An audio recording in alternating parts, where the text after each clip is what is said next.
Olá, estamos começando o Viva Mais, o seu programa de saúde. É sempre um prazer estar com você aqui todo fim de semana, todos os sábados, né? E às vezes também nos domingos tem repetição. E todas as semanas nós trazemos pessoas que vocês sempre pedem, que vocês nos mandam um e-mail. E hoje nós vamos trazer um dos maiores médicos do Brasil, mais famosos. O assunto está batendo em tudo, todo mundo está falando bastante, sendo fantástico, saiu na Veja. É um assunto super diferente, novo, na verdade, para a medicina, né? Porque isso aqui é meio moderno, né, doutor Lair? É. Então ele está conosco, já que ele estoura, né? Toda vez que a gente traz o doutor Lair Ribeiro, estoura a nossa caixa de e-mails, porque todo mundo adora quando ele vem. E você já sabe, né? Entre no nosso site, www.programavivamais.com.br, interaja conosco. Mande perguntas, sugestões, claro que o doutor Lair vai estar sempre aqui conosco, mande as perguntas que a gente faz de novo. Então, só para lembrar, né, o Dr. Lair Ribeiro, ele é médico cardiologista e nutrólogo, autor de 35 livros, 15 foram best-sellers, 25 dos quais foram traduzidos para outros idiomas e estão disponíveis em mais de 40 países na área de autoconhecimento e mais de 100 trabalhos científicos publicados em revistas médicas americanas indexadas. O Dr. Lair Ribeiro teve a oportunidade de viver 17 anos nos Estados Unidos e trabalhar em 3 universidades americanas, na Harvard Medical School, Baylor College of Medicine e Thomas Jefferson University. Além disso, foi diretor médico da Merck Sharp e Dohme e diretor executivo, chegando a vice-presidente da Ciba Corporation, que é a atual Novartis.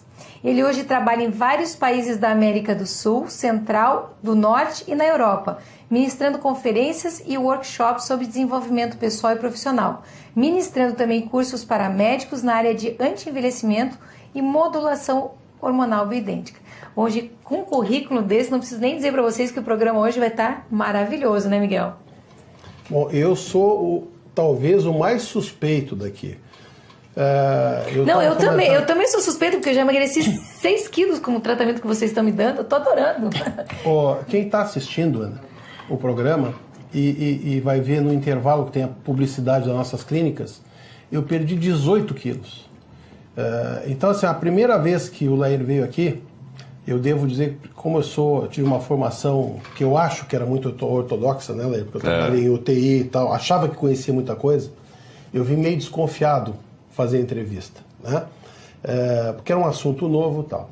Bom, depois da entrevista, a primeira entrevista com o Lair, eu fui ver uma palestra dele no dia seguinte. Depois da palestra dele no dia seguinte, eu fui fazer o curso de pós-graduação. Então, na verdade, nós temos contato... O mais brilhante aluno que eu tenho. O professor não ia falar outra coisa. Eu costumo dizer que o mais brilhante é o meu filho, viu, Também, né? E eu fico orgulhosíssima porque meu irmão e meu sobrinho. É uma dupla imbatível. Eu só tenho a agradecer porque, assim, você que está assistindo, não desligue, não mude de canal. Porque você vai ver que o que o Dr. Lair vai falar, além de um vasto conhecimento, o que impressiona é a didática do Lair. Dá vontade de não falar muito, deixar só ele falando. E realmente, assim, eu ganhei vida com isso. Que se você ver as minhas fotos no vídeo de hoje e de 1 ano e meio atrás, é impressionante a mudança. E qualidade de vida. Que bom. Então, Lair, só tenho a agradecer. Fico feliz de saber disso. É por isso que a gente faz esse trabalho. Vamos começar com o assunto? E assim, eu vou procurar não te interromper muito. Não, que isso. O Lair tem uma didática fantástica, eu só vou atrapalhar seu... De jeito Eu só vou levantar a bola, tá? Vai me perguntando que se eu souber eu vou respondendo. O seu souber é o seguinte, né? Eu uma ou duas vezes vi o Lair até hoje, porque o Lair ele tem isso também. Se ele não souber, ele diz assim, olha, isso eu não sei, ou isso eu não estou bem a par, eu vou estudar e te trago. Passa um mês, ele chega e diz assim, aquilo que tu me perguntou assim, está em tal lugar, assim, funciona assim, assado, porque assim, não tem chutômetro. Que é o que dá segurança pra gente. Isso é tão importante, né? Isso é uma das bom. coisas mais importantes. A pior coisa é quando a gente quer saber alguma coisa e alguém chuta, né? Aí mais atrapalha do que ajuda. O conhecimento errado prejudica mais do que você não tivesse ele, né? E é isso que acontece, né, Lair? Modulação hormonal. Por que se fala modulação hormonal, Lair? Porque na realidade não é reposição, que é uma coisa antiga, obsoleta.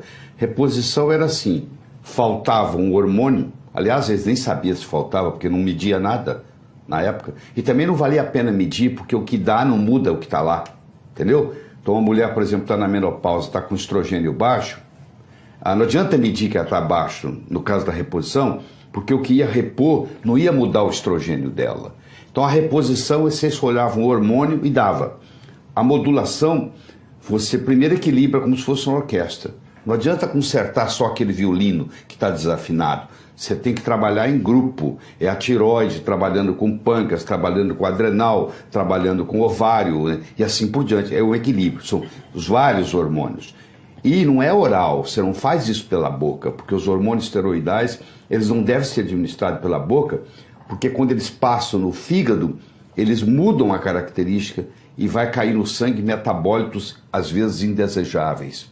Então, fazer transdérmico faz uma diferença enorme. Então, essa combinação de usar vários hormônios, de fazer via transdérmica, de medi-los antes e depois e ver como que o ajuste é feito, isso recebeu o nome de modulação em vez de reposição. E uma coisa interessante, Leandro, é o que a gente sempre te escuta falar e que muita gente acha que não existe, que é o bioidêntico. Sim. Né? Aliás, o bioidêntico surgiu antes do não bioidêntico. Porque... Como leiga, posso te perguntar o que é o bioidêntico? Pode, sim. Bioidêntico é o seguinte, é algo que é exatamente igual àquilo que você tem no corpo. Então, se eu tenho uma progesterona que é igualzinha que o seu ovário fabrica, essa progesterona é chamada bioidêntica. Ela foi criada, foi descoberta em 1940. Para você fazer o não bioidêntico, que é o que você encontra comum aí, você tem que ter o bioidêntico, porque existe uma lei mundial que diz assim, não se pode patentear nada que a natureza fabrique. Então, para uma empresa lançar um similar, ele tem que provar, a empresa tem que provar que esse não é bioidêntico. Então, os bioidênticos surgiram primeiro, para depois surgir os não bioidênticos. Então, o bioidêntico faz toda a diferença, porque quando uma mulher está na menopausa e ela recebe um remédio que é urina de cavalo, de égua prem, eles põem a égua grávida, 1000 éguas numa baia, dão um remédio para elas urinarem o dia inteiro, só urinam, mais nada, ficam 24 horas urinando, e eles recolhem aquela urina e faz uma pílula que você compra ali na farmácia, que você usa, e aqui eu chamo de urinoterapia. Tem 11 metabólitos quando você toma aquela pílula, que não pertence ao corpo humano, que pertence a cavalo. Então aquilo entra no receptor do hormônio e fica lá agarrado. Trata a sintomatologia da mulher, mas ela engorda, ela envelhece mais rápido, ela perde a libido, ela vem a ter secura vaginal, etc, etc, etc, etc. O bioidêntico é exatamente o contrário. Você mede, vê que está deficiente, e hoje se faz principalmente na saliva, o melhor jeito, e você então substitui aquilo numa dosagem apropriada para atingir um nível salivar, que é o nível do tecido, e é como se fosse um ato de mágica, porque a melhora é absurda. Eu digo para o médico, quando você começa a trabalhar com esse tipo de medicina, você vai se sentir muito mais orgulhoso de ser médico, porque o paciente vai dizer para você, doutor, eu nunca melhorei tanto na minha vida, muito obrigado. E você recebe agradecimentos e a sua clientela aumenta, porque não existe nada melhor do que o boca a boca, não é verdade? Porque quando você faz uma coisa bem feita para um paciente e ele melhora, esse paciente vai e conta para o outro. Quando o outro chega, a melhor propaganda. E você já percebeu, você trabalha na área de saúde, quando você recebe um paciente que foi recomendado por outro, ele já chega de peito aberto, confiando 100% em você, profissional. Já viu o resultado, né? Laíro, o que a gente tem de médico hoje em dia, que o Vitor é o meu médico, né? Sim. Claro que eu comecei fazendo contigo. Certo. Fui perdendo o medo de suplementar, eu chamo de suplemento. É um suplemento, né? Não tenho dúvida, suplemento. Porque remédio é o que a gente compra que não tem, que o organismo não reconhece. Né? O que o corpo tem é um suplemento. Mas o que a gente tem de colegas médicos hoje em dia fazendo esse tipo de suplementação com a gente, é uma coisa incrível. E isso foi vamos dizer assim, agregou valor ao nosso resultado cirúrgico. Que o pessoal diz assim, anti-envelhecimento. Eu digo, mas querido, eu sou cirurgião plástico, faz 30 anos que eu faço anti-envelhecimento. Ou tu acha que eu, como cirurgião plástico, vou envelhecer os outros? É verdade. Né? A medicina do anti-envelhecimento não existe. Eu digo, então a minha especialidade não existe. É verdade. Né? Porque o cara vai lá para fazer a face, eu vou fazer o quê? Vou envelhecer ele? Você vai fazer ele parecer mais jovem. Mais jovem, né? Então, se eu Nunca chegam lá dizendo, eu quero parecer mais velho. Mais velho, não, por enquanto não. Né? E se aparecer, não vai ser comigo. Né? Então, esse agregar valor que a gente conseguiu com a nutriendocrinologia, que a gente aprendeu contigo, é uma coisa que faz com que o paciente, é incrível. Além de fidelizar o paciente, ele não te larga mais. Ele não larga mais, não, eu concordo. Deixa eu fazer um comentário interessante aqui para quem está nos assistindo. Nós temos uma medicina chamada pré-genômica, que é antes de 2003. E nós temos uma medicina chamada pós-genômica, que é depois de 2003. Em 2003 foi publicado o genoma humano. 13 anos de pesquisa, bilhões de dólares, publicou-se o genoma humano. Esperava-se que nós íamos ter pelo menos 120 mil genes, porque nós temos 120 mil proteínas diferentes no corpo. Então a esperança era que, a expectativa é que ia ter 120 mil genes. E qual não foi a surpresa? Que nós temos apenas 23 mil genes funcionais. O arroz que você põe no seu prato tem 35 mil genes. Você tem 23 mil. Mas você é muito mais complexo que o arroz. Como o arroz pode ter 35 mil e você ter apenas 23 mil? Aí chegou-se à conclusão que quem controla a biologia não é a genética, é a epigenética. Antigamente, o que se chamava de lixo do DNA era um conjunto de proteínas que ficavam em volta do DNA que ninguém sabia para que servia e chamava lixo. Era o lixo, era o junk. Hoje sabemos que ali estão as proteínas reguladoras, que vão regular a expressão gênica. E traduzindo isso para você, a mãe morreu de câncer de mama, a irmã mais velha morreu de câncer de mama, a mulher vai no consultório e diz para o doutor, eu vim aqui porque eu quero tirar minhas mamas, eu quero fazer uma mastectomia radical bilateral profilática. Que é um crime. Que é um crime. Porque a minha mãe morreu de câncer de mama, minha irmã mais velha morreu, eu mandei meu sangue para os Estados Unidos e eu tenho o gene do câncer de mama.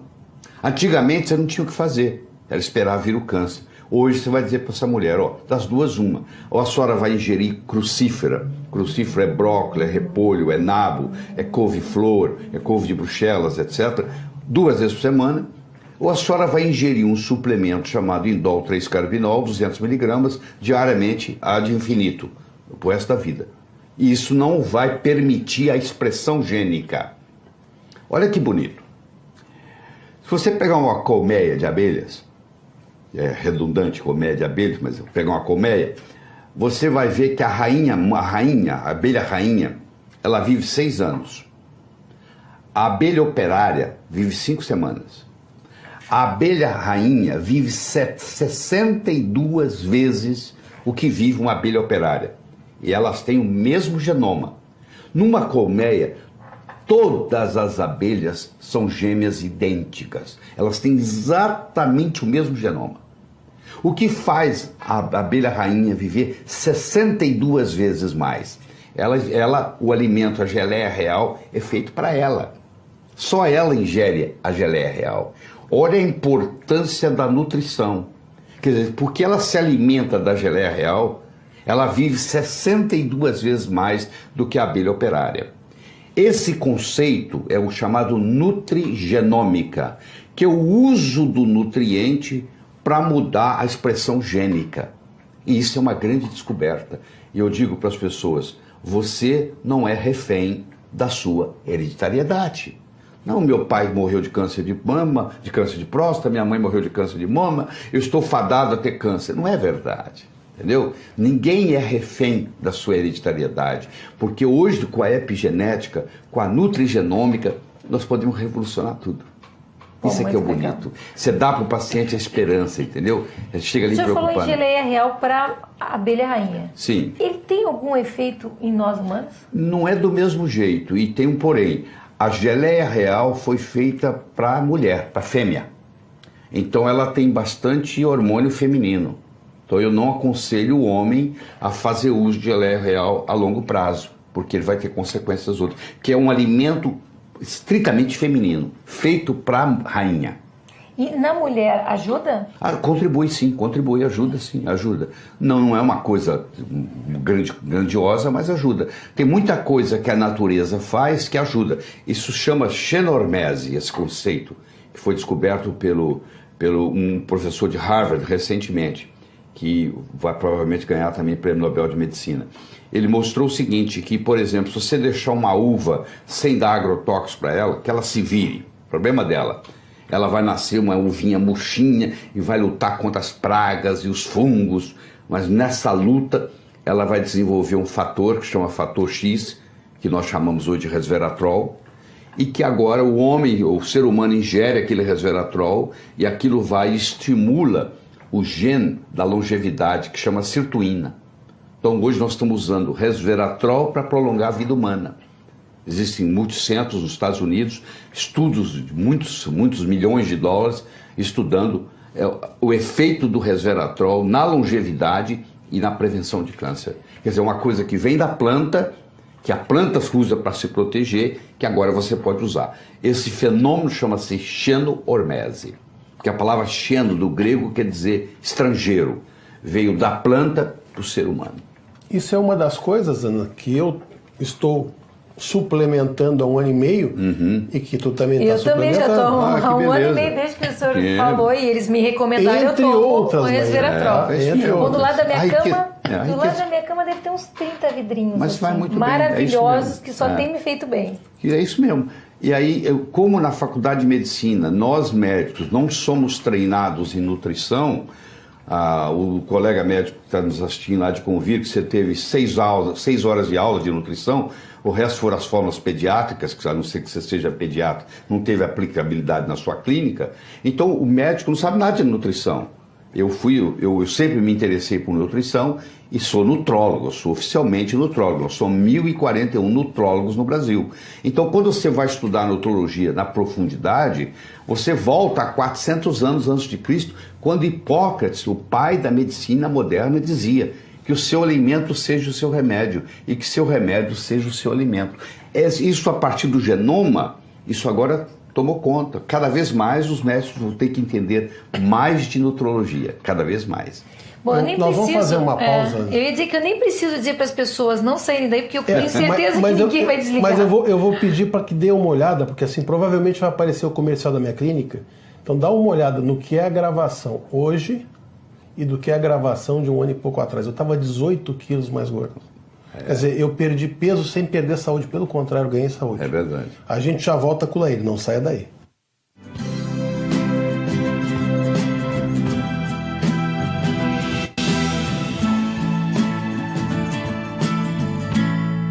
Olha, eu tenho certeza que você não mudou de canal. Nós continuamos com o Dr. Laír Ribeiro. E o Laír iniciou o programa falando sobre algumas coisas, agora vai ficar mais interessante ainda. Você quer ver uma coisa engraçada? O que é normal de laboratório, Laír? Porque assim, na medicina a gente não tem aula sobre isso. A gente vai aprender com outro, com cada um com um. Certo. Isso é uma questão estatística. É o seguinte, quando você chama... A palavra normal na estatística significa uma média com 2 desvios padrões para cada lado. Traduzindo isso em miúdos.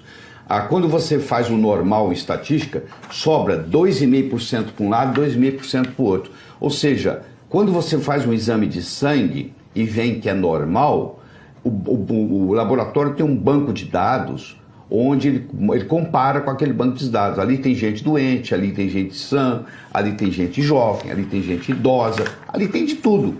Então, quando você fala o meu sangue está normal, não necessariamente do ponto de vista médico ele está ótimo. Nós, na medicina, temos que trabalhar com o que é ótimo e não com o que é normal. Então, aquilo que é desejável, eu quero estar no extremo direito. Aquilo que é indesejável, eu quero estar no extremo esquerdo. Vou dar um exemplo. O chumbo normal é de 1 a 8. Não, para mim, o meu chumbo tem que estar 0, pô. Quer dizer que agora eu estou com 0 de chumbo, eu vou fazer suplementação com chumbo, só faltava essa. Não, o meu é 0. Eu não tenho culpa que a população esteja contaminada com chumbo. Por isso que o normal da estatística, quando faz o exame, é que o chumbo seja de tanto a tanto. O ser humano não é para ter chumbo no corpo. O chumbo tem que ser 0. Enquanto ele não tiver 0, eu não dou alta no paciente. Essa é uma das dificuldades quando a gente começa a falar com o paciente, né? Porque o paciente chega com a bateria de exames, né? Sim. Diz assim, não sei quantos olharam e disseram que está tudo normal. Daí a gente tem que começar a explicar. Aí você começa a mostrar os pontos. Quem é que faz exame no Brasil? Geralmente é doente. Nós estamos falando da média de normal dos doentes. Dos doentes. Não dos sadios. Exatamente. Exatamente isso. E hoje em dia, para modulação, existe um upgrade no exame. Muito grande. Porque antigamente a gente trabalhava com sangue. Hoje o ideal é saliva, Por quê? Porque na hora que você vai medir no sangue, você centrifuga o sangue e separa o plasma das hemácias. E o hormônio vai junto com a hemácia. E aí quando você mede ele está baixo. E aí você suplementa, continua baixo. Você suplementa até você saturar todas as hemácias para poder ele subir no plasma. Aí a pessoa já está com excesso de hormônio. Então, para monitorar, tem que ser a saliva. E, por exemplo, o cortisol. Você vai medir o cortisol para saber o quanto que essa pessoa tem de estresse. Se você mede o cortisol lá no laboratório, a pessoa levanta, dirige, enfrenta o trânsito, briga com a recepcionista, a enfermeira tem dificuldade em pegar a veia. Quando você pega aquele cortisol, por exemplo, nem vale nada mais, porque você não sabe o que é um cortisol basal. Agora, quando você faz na saliva, depois que você acorda, antes que você levanta, você cospe num tubinho. Fechou, mandou para o laboratório. Aquilo ali é o seu cortisol basal. É depois de uma noite de sono, agora você está medindo. Aí o médico vai dizer, bom, seu colesterol está normal, seu cortisol está normal, está alto, está baixo, entendeu? A diferença é muito grande, muito grande. Isso é muito interessante, porque assim, ó, eu fazendo a minha suplementação, sim, eu fazia medição sanguínea. Certo. Né? E você pegou o meu exame de há um mês e pouco atrás. Foi verdade. Né? E tinha excesso lá, né? Estava excesso. Estava excesso, então, é verdade. É justamente essa diferença. O exemplo típico, né? Porque outra coisa que o pessoal não se dá conta é que moléculas muito grandes não passam na saliva. Né? Então o cara mede no sangue e vê, testosterona total, que nem apareceu em programa de televisão, achei uma graça aquilo. Né? Dizendo, não, fulano de tal não precisa suplementar. Daí mostrou um velhinho todo ruim que dizia que estava com dor no ombro por causa da suplementação. Não tem nada a ver a testosterona com a dor no ombro. Nada, pelo contrário. De forma pejorativa, o vovô super-homem, que apareceu o Dr. Life malhando lá, qual é o vovô que não queria ser super-homem? É verdade. Para começar. Tem 73 anos. 70 e tantos anos. Né? Tem o outro, aquele, o Robert, o Bob Del Montec, né? Que com 80 e tantos estava com físico invejável. Então, o que tem de pejorativo isso? Quer dizer, nada. Eu preciso envelhecer? Eu não quero envelhecer. Né? Lair, quando é que a gente começa a pensar em fazer modulação na mulher, por exemplo? Infelizmente, cada vez mais cedo, porque a mulher hoje ela começa a tomar pílula aos 14, 15, 16 anos. Com 10 anos de pílula, você pega uma moça com 25 anos, ela já está menopausada há 10 anos. Porque uma mulher que está tomando pílula, ela está bioquimicamente menopausada. Os hormônios dela estão todos baixos, principalmente a progesterona. Então, você está vendo que uma pessoa hoje, uma mulher de 25 anos, sua jovem, quer engravidar, ela tem que fazer tratamento de fertilidade para engravidar. Por quê? Ela atrofiou o ovário dela durante 10 anos. E o hormônio mais importante para engravidar é a progesterona, que a própria palavra já diz do latim, progestare, a favor da gestação. Quando a mulher não tem quantidade suficiente de progesterona, ela não mantém a gravidez, ela primeiro ela não ovula, segunda não engravida, e terceiro, se engravidar, ela perde o bebê. Principalmente no primeiro trimestre, porque precisa de progesterona para segurar o bebê no útero. Então essas mulheres que estão fazendo inseminação artificial, muitas delas não precisariam, é desnecessário, se elas tivessem feito o tratamento com a progesterona bioidêntica. E aí os colegas que fazem meu pós-graduação comigo e começam a usar progesterona no consultório, eles começam a me levar notícias de mulheres que engravidaram, que vinham trabalhando com problema de fertilidade, de repente, com 3, 4 meses na progesterona bioidêntica, engravidam. O gozado, né, Léo, que a gente sempre fala é o seguinte: quando você fala em fazer modulação, o pessoal diz, cuidado que o hormônio dá câncer. Quer dizer que usar o 17-beta-estradiol, que é o hormônio que ela tem, é problema. Usar a progesterona que ela tem é problema. Agora dar o etinil, que não é dela, o acetato de medroxiprogesterona, que não é dela. É altamente cancerígeno, isso está liberado. Você vê menina de 14 anos fazendo uso de pílula. Quer dizer, isso está liberado. E a Organização Mundial de Saúde, recentemente, classificou a pílula anticoncepcional cancerígena no mesmo grau de tabaco. Igualzinho. Tá? Mas ninguém fala nada, né? Grupo igualzinho, mesmo risco. O risco de uma pessoa que fuma e de uma mulher que toma anticoncepcional oral, o risco de câncer classificado pela Organização Mundial de Saúde é o mesmo. Ou seja, é um cancerígeno. E o anticoncepcional, aquele intradérmico?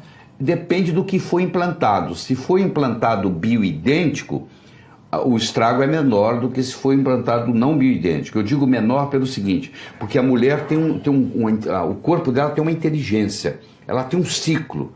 E isso aí é muito debatido, mas eu sou da escola a favor de que a mulher deve menstruar quando ela está no período de menstruar, porque ela faz uma limpeza. Da medicina chinesa, a menstruação é uma desintoxicação, a mulher desintoxica. Existem escolas hoje que não deixam a mulher mais menstruar, e acham que estão fazendo uma grande coisa. Na minha opinião, estão errados, na minha opinião. É porque a natureza faz com que aquilo saia, né? A mulher tem... aquilo ali é uma inteligência. Claro, existem casos onde a mulher tem uma tensão pré-menstrual tão grande que ela não está brigando com o marido e está perturbando os filhos, que talvez naquele caso, por um período de tempo, o médico pode escolher e dizer, nós vamos deixar você 4 meses sem menstruar, para você acertar a sua situação em casa. E aí isso aí até é aplicado. Mas fazer uma moça de 20 e poucos anos não menstruar mais é complicado. Eu noto uma dificuldade, viu, Leir? Inclusive assim, dos colegas, de entender a progesterona. Pois é, porque pelo seguinte, o erro está nós temos um livro de fisiologia chamado Guyton, e nós temos um livro de farmacologia chamado Goodman-Gilman. Esse erro foi institucionalizado na área médica, porque o Guyton e o Goodman-Gilman tiveram esse erro por 30 anos lá. Porque eles misturaram, eles puseram o progestágeno e a progesterona dentro da mesma classificação. Então, era considerado sinônimo. Progestágeno parece que é um parecido, mas não é progesterona. Como dizia o Tim Maia, né? Uma coisa é uma coisa, outra coisa é outra coisa. Então, o médico, quando ele fala de progesterona, na maioria das vezes, eu digo 99%, ele está falando de progestágeno. Então é muito comum um colega chegar num dos meus cursos e dizer, Laíra, a minha experiência com progesterona não é boa. E eu digo para ele, eu sinto dizê-lo, mas você nunca trabalhou com progesterona na vida. Você trabalha com a progestina, o progestágeno, e você pensa que é progesterona. Quando você começar a usar a progesterona, você vai levar um susto. O progestágeno engorda, a progesterona emagrece. O progestágeno causa câncer, a progesterona é anticâncer. O progestágeno retém líquido, a progesterona é diurética. O progestágeno causa depressão, a progesterona é antidepressiva. Quer dizer, assim vai. Entendeu? É tudo ao contrário. Tudo ao contrário. Para mim, que sou leiga, dá para a gente entender onde está o progestágeno e a progesterona? É o seguinte, como a indústria farmacêutica não quer colocar no mercado a progesterona porque não pode ter patente, porque é feito pelo ovário, eles criam um parecido. O progestágeno é o similar. Só que ele é parecido, mas ele não tem a mesma função. Quando ele chega no receptor da progesterona, ele até que encaixa, mas ele encaixa mal. É como se você pegasse e fosse abrir a sua casa com a chave que não é da sua casa. Mas dá para quebrar o galho, sabe? Você empurra, aperta assim, aí de repente abre. Mas aí estraga a chave, estraga a fechadura. É mais ou menos isso que acontece. Você usa uma chave que não é para aquela fechadura. Você acaba estragando a fechadura. Entendeu? Faz sentido? Muito. Tá bom. E tem outra confusão grande, Leir, que é de progesterona com quem já está na menopausa e progesterona com quem tirou o útero, que não tem nada a ver, né? Porque é o seguinte, antigamente a pessoa usava o remédio que é o conjugado equino, que é o remédio que vinha da urina da égua, prem. Não serve nem para a égua, só se ela estiver grávida. Se você der para a égua não grávida, faz mal. Então isso era colocado, e tem aí na farmácia para vender até hoje, tem muita gente que toma, infelizmente. Esse remédio, ele causa câncer de útero. Aí descobriu-se que o progestágeno e a progesterona também não deixa ter câncer de útero. Então, quando a mulher ia tomar o hormônio de cavalo, o médico passava o progestágeno para não deixar ter câncer de útero. Só que o progestágeno causa câncer de mama. É mais ou menos assim, você chegava no meu consultório e eu perguntava assim, doutora Ana Paula, a senhora prefere câncer de útero ou câncer de mama? Só tem opção, entendeu? Então o que acontecia? Você queria tomar o remédio, que dava câncer de útero, eu lhe dava um progestágeno para não ter câncer de útero. Quando o seu útero era removido, aí eu falava assim, eu tenho boa notícia para você. Agora eu posso tirar o progestágeno, porque não tem jeito de você ter câncer de útero sem útero. Então ficou na cabeça do estudante de medicina que a mulher sem útero não toma progesterona, porque se chama progestagem de progesterona. Então, quando um médico encontra um colega receitando progesterona para uma mulher sem útero, ele fala, isso é um crime. Como é que você pode dar se ela não tem útero? Uma coisa tem nada a ver com a outra. Ela tem receptor para progesterona no cérebro, tem no coração, tem no fígado, tem em todos os lugares do corpo da mulher. Então, não é só no útero. Não, eu posso até testemunhar aqui de que há 1 ano e meio depois que eu comecei a usar progesterona bioidêntica, minha vida mudou, é muito melhor. Que bom, mas é isso mesmo. A gente emagrece, fica mais ativa. Mais ativa, né? Dorme melhor. Dorme melhor, não tem depressão. Isso, a vida muda. Muda mesmo. Eu uso progesterona e posso te garantir que assim, ó, é fantástico. O objetivo do homem é diferente, né? É para impedir aromatase, assim como alfa-redutase e tal. Mas o que faz dormir é uma delícia. É uma maravilha. E a mulher, geralmente, a paciente fala assim, doutor, eu nunca dormi tão bem na minha vida. Muito obrigado. Por isso que a gente recomenda passar na hora de deitar, porque o único efeito colateral seria uma pequena sonolência. E na hora de dormir é ótimo. Mas se eu esqueci de usar à noite, não tem problema em colocar de manhã? Não tem problema. Tá. Eu às vezes ficava preocupada. Não tem problema. De jeito nenhum. Outra coisa interessante, Leire, é assim, ó, a gente nota que as mulheres que têm esse desequilíbrio hormonal, e muito disso, por exemplo, eu atendo muitas mulheres hoje em dia, eu sou cirurgião plástico, então chega a mulherada se queixando do que, inclusive da família, né? A minha menstruação está excessiva. Eu estou engordando. Menstruação excessiva é falta de progesterona. E muitas vezes associada, como tu falou, a tireoide, né? Tireoide também. Estou engordando, né? Tá subo a escada, fico ruborizada. Isso mesmo. E que muitas vezes o pessoal só trata uma coisa. A tireoide também é uma glândula muito mal entendida na medicina. O nutriente mais mal entendido que tem na medicina chama-se iodo. É uma coisa absurda, porque a gente não aprendeu nada na faculdade e é uma coisa impressionante, porque você ingere metade do iodo que a sua mãe ingeria na sua idade. Nos últimos 30 anos, a concentração de iodo caiu 50% dos nutrientes. Está faltando iodo no corpo das pessoas, entendeu? E a pessoa tem erradamente o conceito de que iodo destrói a tireoide. Iodo radioativo destrói a tireoide. Aliás, é um absurdo você tratar muitas vezes um nódulo da tireoide com iodo radioativo, porque o iodo radioativo ele destrói a tireoide e destrói os ovários, porque os ovários também são ricos em iodo. Quando eu aplico numa jovem iodo radioativo, eu estou acabando com a tireoide dela e estou também destruindo os ovários dela. Essa pessoa vai ter menopausa muito mais cedo, ou às vezes já vai menopausar depois do tratamento, vai ter dificuldade em engravidar, porque não vai ter óvulo mais. Você viu as consequências? Porque a pessoa pensa assim, iodo é só na tireoide. A tireoide, a pele, a mama, o ovário, a próstata, o estômago, o esôfago, todos dependem muito de iodo. Entendeu? Esse casamento, né, Lair, que a gente começou e que tu disse por que de modulação. Sim. Isso é muito importante, né? Eu canso de pegar mulheres, Lair, que chegam lá com essas queixas realmente. Sabe que até até esse contato que a gente teve, até eu começar a estudar isso aí e aprender com você, me chegavam aquelas gordinhas para fazer lipoaspiração. Sim. Tá? E diziam assim, doutor, eu não como nada, doutor. Você achava que elas eram mentirosas? Eu achava. Eu baixava a cabeça, assim, continuava escrevendo e dizia assim, e pensava, né? Ô, gordinha mentirosa. Mas assim, a diferença que a gente nota quando você começa a suplementar, quer dizer, que você equilibra não só os hormônios dela, mas que equilibra a tireoide dela, não tenha dúvida. Muitas vezes não precisa nem fazer mais nada. Muitas vezes. A mulher que tem hipotireoidismo subclínico, que o médico não consegue fazer o diagnóstico, porque entre aspas, os exames tireoidianos no sangue estão normais, que não quer dizer nada, que eu posso ter todos os outros exames normais e a pessoa ter hipotireoidismo, ela vai de médico para médico para médico e fala, eu não como nada, doutor, eu engordo. E o médico fala, não, você está mentindo. A mulher que tem hipotireoidismo, só dela cheirar a comida, ela engorda. Só de cheirar a comida. Eu sei disso. Eu tenho. Entendeu? E eu era uma que era muito julgada na família, que achava que eu não parava de comer. Eu gosto de escutar o verbo conjugado no passado, né? Eu era. Você vê que bonito? Quando a pessoa superou, ela começa a conjugar o verbo no passado. Eu era, eu fui, era assim, entendeu como é? Coisa boa, né?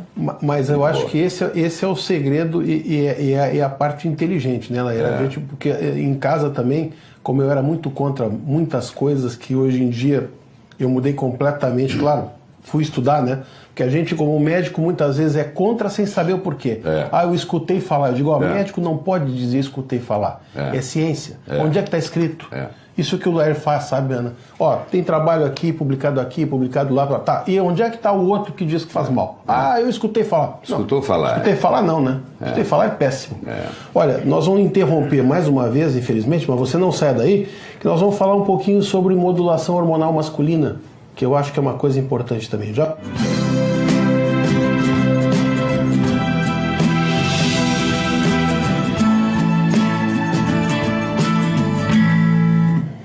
Olha, o assunto é mais do que atual, você já viu em programa de canais abertos aí, já viu sair em capa de Veja, tá? Sempre controverso, porque infelizmente tudo que é novo é controverso, o pessoal muitas vezes é contra sem saber por que é contra, que era o meu caso, né? Eu sou contra. Você é contra por quê? Não, porque eu trabalhei não sei aonde, trabalhei em UTI, sou contra o hormônio. Você é contra, mas por quê? Porque eu escutei falar, meu amigo, escutei falar para quem faz medicina, é conversa de comadre. Olha, nós estamos falando hoje com o Dr. Lair Ribeiro. Aqui você tem como adquirir esses DVDs, que são muito interessantes. Quem quiser ter uma noção e quem quiser saber um pouco mais sobre modulação feminina, modulação masculina, que é isso que o Lair explicou, que é uma reorganização entre os hormônios, não uma coisa só, não é dar um hormônio só ou outro só, né? Mas é fazer com que eles trabalhem em conjunto. E tem o telefone, inclusive, tá? Que é 11, que é de São Paulo, 3889-0038. Eu estou indicando para vocês pelo seguinte, eu comprei todos os DVDs. E o meu lazer hoje em dia, e o pessoal que convive comigo na clínica sabe disso, o pessoal da família também sabe. Eu tenho o meu quarto. Como eu moro numa casa associada à minha clínica, entre um paciente e outro, eu vou lá e boto o DVD do Lair e fico assistindo. Então eu posso indicar, porque assim, eu sou usuário, da mesma forma que, como eu indico para vocês modulação, eu perdi 18 quilos com isso. E quem está comigo no dia a dia, quem está comigo na academia, sabe a diferença que fez isso. Nós falamos bastante sobre modulação feminina. Lair, quando é que o homem deveria começar a se preocupar com os hormônios? Eu gostaria de começar, Miguel, falando sobre o aspecto da testosterona. Eu digo sempre o seguinte, testosterona é também um hormônio sexual, mas ele é muito mais que sexual. O órgão que mais tem receptor para testosterona é o coração. Quer dizer, o cara que está com dificuldade de subir escada é porque está com problema de testosterona, na maioria das vezes. Dos ossos, os músculos, o cérebro. O homem, quando começa a perder testosterona, e tem homem com 35 já está perdendo, ele começa a tropeçar em manequim no shopping e pedir desculpa. Ele começa a ter dificuldade de estacionar o carro. Começa a bater com o para-choque, porque ele perde essa noção tridimensional do pensamento. O homem tem um pensamento tridimensional bem elaborado. Ele tem noção de norte, sul, leste, oeste. Isso é característica masculina. E isso é a testosterona que dá. Ele perde a habilidade de fazer conta de cabeça. Ele tem que usar a maquininha. Isso é a parte não sexual. A parte sexual, a testosterona, ela interfere na ereção, na libido, na orgasmo e na ejaculação. E o homem pode ser comprometido com um desses ou todos juntos. Ele pode chegar no consultório e falar, eu não tenho mais vontade, mas se pintar o clima eu tenho ereção. Eu tenho vontade, mas não tenho ereção. E assim por diante. E isso acontece às vezes, o segredo é medir. Porque eu pego jovens de 30 anos de idade que estão com a testosterona baixa. E eu já peguei indivíduos de 75 anos de idade com a testosterona normal. Isso varia muito da alimentação, que tipo de comida a pessoa come, que tipo de óleo ela usa na cozinha, faz uma diferença enorme, entendeu? Se ela usa soja ou não usa soja, o óleo de soja para o homem é um problema seríssimo, também para a mulher, mas principalmente para o homem, porque ele é muito feminilizante, ele tem muito hormônio feminino. Então, na casa onde cozinha com soja o tempo todo, o óleo de soja, o homem começa a perder a testosterona. E ele perdendo a testosterona, ele perde a autoconfiança, ele perde a capacidade de decisão, ele chuta o pau da barraca, ele quer vender tudo que ele tem, ele não quer se preocupar com mais nada, ele não quer construir nada novo. Quando você pega um paciente que está com deficiência de testosterona e você faz a modulação com a testosterona bioidêntica, surge uma outra pessoa na sua frente. É impressionante a diferença, a resposta, e não é só da parte sexual, não. E eu sempre digo o seguinte, sempre que você for fazer uma modulação com testosterona num homem, você tem que tomar cuidado da dinâmica do casal, porque um casamento que não tem sexo há 10 anos, e de repente você modula o homem, e ele começa a ter ereção toda manhã, isso pode perturbar o relacionamento. Então ele tem que, eu sempre digo, você quer fazer isso, continuar casado, traga sua esposa para também fazer a modulação, porque senão você cria uma dinâmica que não é favorável dentro do casamento. E existe uma tendência do homem, eu estou te falando isso porque assim, a gente faz cirurgia masculina há muito tempo. Sim. Né? Diminuiu bastante hoje em dia esse negócio de machismo e tal, porque eu não vou fazer exame, que imagina. Mas a gente sabe que a menopausa ou a andropausa masculina, ela acontece antes do que da mulher, normalmente. Bem antes, bem antes. A mulher acontece tudo entre os 45 e 55, é a média, né? No Brasil, a mulher entra na menopausa aos 52 anos, média. O homem não, ele começa devagarinho já aos 35, ele vai caindo, 3 vezes por semana, 2, é uma por mês, é uma por ano, que beleza, é hoje. Entendeu? Mais ou menos assim. O cara não ovula, né, Laí? Então, como não ovula e não tem essa alteração de menstruação, o cara acha que é normal. Né? Olha, a gente pega seguido também, cada vez mais seguido, gurizada nova, até porque assim, quando se fala em modulação masculina, tem que se diferenciar do que o pessoal costuma usar de bomba, né? Que não tem nada a ver com isso. Não tem nada a ver. Esses anabolizantes que são usados, eles não são bioidênticos, eles podem causar danos hepáticos, eles podem causar danos de atrofia testicular, eles têm uma série de efeitos colaterais que devem ser evitados. Então, quando nós falamos de testosterona, um médico que não está treinado, porque isso, gente, você tem que procurar, você que está nos assistindo, você tem que procurar alguém que entenda do processo, que estudou isso, porque isso é uma especialidade, você saber trabalhar com os hormônios, não é qualquer médico não, porque a pessoa que não tem experiência não vai poder te ajudar em nada, tem que ser alguém que esteja, que geralmente o médico que está trabalhando nisso, ele ou ela também faz, porque é a única especialidade médica que eu conheço que todos os especialistas também são pacientes, também fazem parte. Geralmente começa assim, o médico faz nele mesmo, vê o resultado espetacular que é, e aí começa a fazer nos familiares, começa a fazer nos clientes, e tem toda essa revolução. A gente tem a felicidade, viu, Ana, que algumas vezes, como a gente foi fazer curso com o Lair e tal, né? E na verdade eu sou... Você inclusive foi para os Estados Unidos, fez congresso... Isso. Mas eu tenho a felicidade de que alguns pacientes tu indicou para o Vitor, né? Certo? Que o paciente liga para o Lair, quer dizer, isso hoje em dia para nós eu vou botar no currículo, né? O Vitor vai botar no currículo. Porque mas vocês sabem fazer, não é brincadeira, vocês são alunos extremamente dedicados. Hoje, você é mais do que aluno, eu acho que o know-how que vocês adquiriram em 1 ano e 2 meses que vocês estão fazendo curso comigo... você não precisa de mim mais. Foi uma outra faculdade. Eu treino as pessoas assim, os médicos, para eles ficarem independentes. Não tem guru, não tem nada disso. Você sai de lá sabendo o que eu sei ou até mais. Se for vai ser difícil, vai ser difícil. O conhecimento geral do Lair, eu não estou rasgando seda, não. Você já sabe que eu trouxe inúmeros colegas aqui e os que são realmente, vamos dizer assim, fora do normal. Eu tive alguns na faculdade e a gente faz questão de falar porque é com conhecimento de causa, né? Então é uma felicidade porque, como o Lair falou, a gente começou a fazer o tratamento na gente mesmo. Isso, mas isso aqui é o melhor jeito. E uma coisa que é importante a gente falar é que também, como todas as especialidades, tem gente que faz não da maneira correta, né? Como em toda profissão, né? Na minha área de implantodontia tem gente que faz só por fazer um cursinho de fim de semana. Exatamente. Na verdade tem que fazer o pós-graduação. Então, eles estão lá comigo há 14 meses.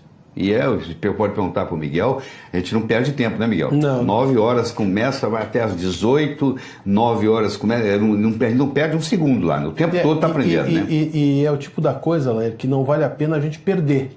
Sabe que normalmente, ainda mais médico mais velho, eu cheguei a comentar isso aqui, a gente deu uma aula no Congresso Brasil e Estados Unidos de cirurgia plástica e me pediram para falar sobre modulação. Eu tenho essa aula pronta, inclusive, que bonito. Tá?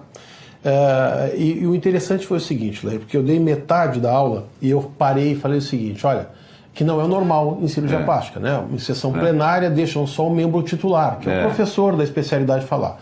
Eu pedi autorização para o colega tal, e quem vai falar agora o restante da aula é meu filho, que é o meu médico. Sim. Lá ele não saiu ninguém da sala. Certo. Em congresso a gente está acostumado que quando sobe um médico mais novo, os médicos mais velhos, né, olham assim, o que esse guri vai falar, tal, não sei o quê. Lá ele não saiu ninguém da sessão. Que bonito. E o pessoal ficava grudado na tela para ver Mas o que estava passando. eu observo todo mundo, né? Eu observo o Vitor quando ele está dentro de sala de aula. Eu percebi quando ele chegou e ele hoje, né? Você vê que o brilho do olho dele mudou. Ele hoje é uma pessoa extremamente apaixonada pela medicina. Percebi essa evolução nele nesse ano e pouco, como é que ele foi se encantando com o processo, entendeu? Até a apresentação isso é muito bonito para atender paciente. Acredito. Até isso tem muito a ver do que a gente fez lá na... Que bonito, pois é. Eu está aqui em Porto Alegre, né? Trabalhando comigo ali, graças a Deus. E é meu médico. Beleza. Eu queria aproveitar que tu é cardiologista, tá? Sim. Porque existe uma confusão também no aspecto de testosterona coração. Sim. Né? Tem gente que acha que prejudica usar. A testosterona é, na realidade, um hormônio, sobretudo cardíaco. Ela provoca vasodilatação coronariana, ela é usada no tratamento de insuficiência cardíaca congestiva, com sucesso, entendeu? Ela é usada na prevenção de angina, com sucesso. E eu vou te dizer, eu não tenho nada no coração, mas se eu tivesse, eu andaria no bolso com uma testosterona sublingual mais do que um isordil sublingual, entendeu? Que é uma nitroglicerina, porque o efeito é espetacular, tanto do ponto de vista de dilatar a coronária, quanto do ponto de vista de aumentar a contratilidade cardíaca. A nossa cardiologia está muito complicada, porque a gente tem muito remédio que é veneno na cardiologia, e está prejudicando. Eu fui diretor médico da Merck Sharp & Dohme nos Estados Unidos, fui diretor executivo, cheguei a vice-presidente da Novartis, na época Ciba Corporation. Então eu trabalhei 8 anos e meio na indústria farmacêutica. E eu estava, quando foi lançado a estatina no mundo, quem lançou a estatina foi... Como gostam de usar isso, né? Quem lançou a estatina foi a Merck Sharp & Dohme, com o Mevacor, que é a lovastatina. E eu era o diretor médico da Merck. Então eu tenho conhecimento de causa. Eu sei como é que funciona.